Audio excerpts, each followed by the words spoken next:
Baahubali the conclusion సినిమాపై వస్తున్న వార్తలు గమ్మత్తుగానే ఉంటున్నాయి.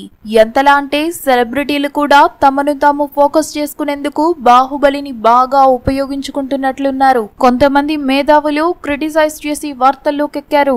మరికొంతమంది సినిమాను మెచ్చుకుంటూ వార్తలకెక్కుతున్నారు. మరికొంతమంది డిఫరెంట్ గా ఆలోచిస్తూ మన ముందుకొస్తున్నారు. అసలు విషయానికొద్దాం. బాహుబలి దర్శకుడెవరు అని ఈ రోజు సగటు భారతీయుణ్ణి అడిగినా కనీసం 50% మంది ఎస్ఎస్ రాజమౌళి అని పూర్తి పేరు చెప్తారు.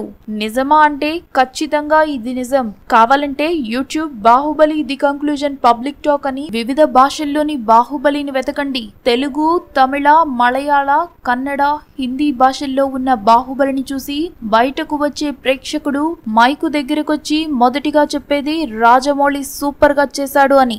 ఎంతలా దేశానికి తెలిసిన రాజమౌళి ఓ తెలుగు హీరోకు మాత్రం తెలియదట. ఇదెవరో పుట్టించిన పుకారు కాదు. పవర్ స్టార్ కొమరంపులి సినిమాలో హీరోయిన్ గా నటించిన నికిషా పటేల్ పెట్టిన ట్వీట్ మీరు కూడా చూడండి. బాహుబలి సినిమాని చూసారా అని ఈ ముద్దుగుమ్మ ఆ హీరో గారిని అడిగితే దానికి దర్శకుడెవరు అని అడిగాడట. సిగ్గు లేకుండా ఎలా అన్నాడో చూడండి.